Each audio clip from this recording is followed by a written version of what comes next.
Hello everyone, and we continue building BudgetClick-2026 serverless multi-client web application, actually progressive web application, and we continue following our roadmap.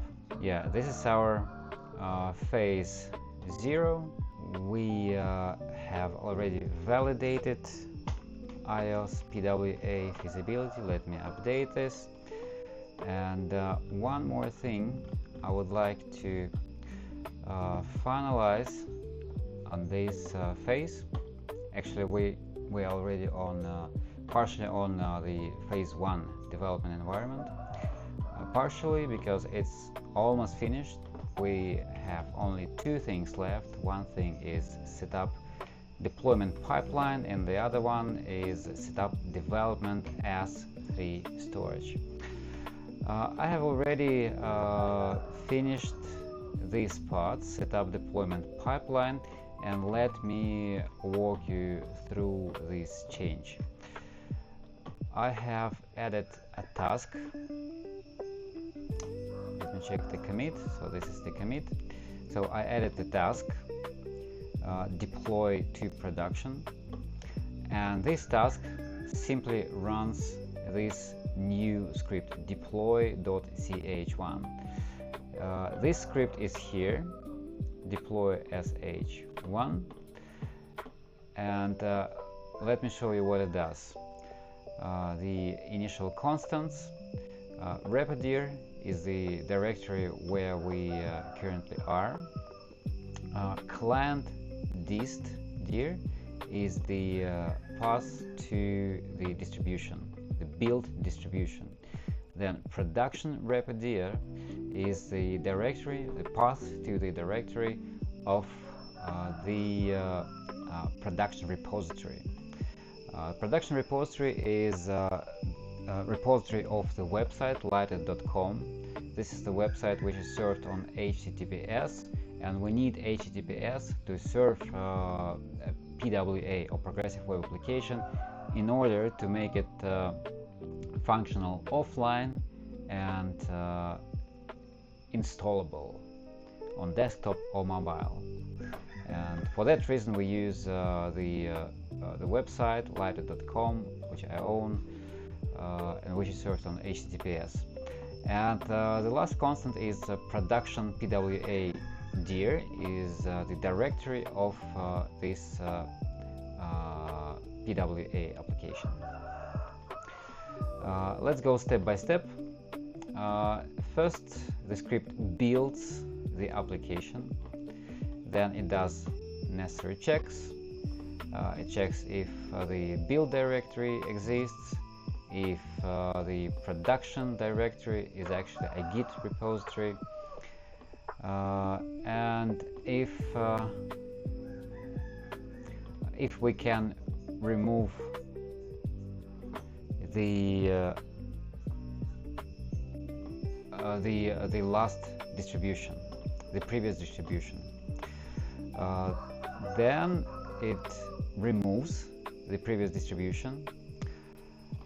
It recreates the directory. Then it copies the files, stages the changes, then it checks if there are any actual changes and if there is anything to deploy, and then it just commits the changes here and then pushes the changes to the production repository. When production repository is updated that way, when a change is pushed to the production repository, production website starts rebuilding and republishing. We do not need to control this. This is done outside of this pipeline, and the website deployment pipeline takes care of that on its own. We don't need to care about this. So that is all of the changes. So just the deploy sh1, and I added tasks VS Code task just for simplicity, and here it is.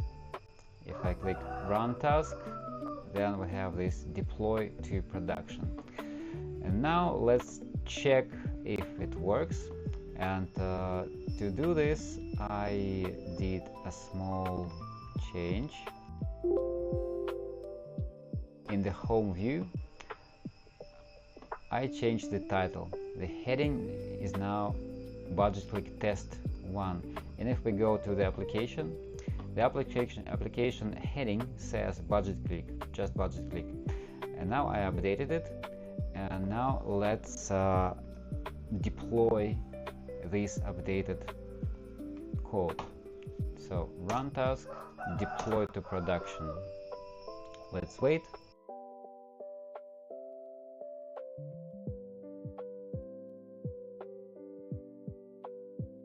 So as you can see, PWA deployed successfully, and now let's wait for the deployment pipeline of lighter.com to deploy the changes to the website. It takes probably about 5 minutes.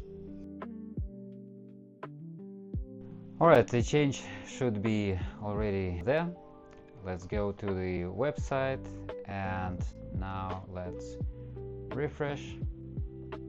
Refreshing doesn't work because the resources are cached. Let's do the hard refresh, which is Ctrl-Shift-R, and you see that the changes are there. That proves that our deployment pipeline works. We can update the roadmap, set up deployment pipeline, done. And this will be all for this episode, and see you in the next episode. We will set up development S3 storage. Thank you very much for watching, and see you later.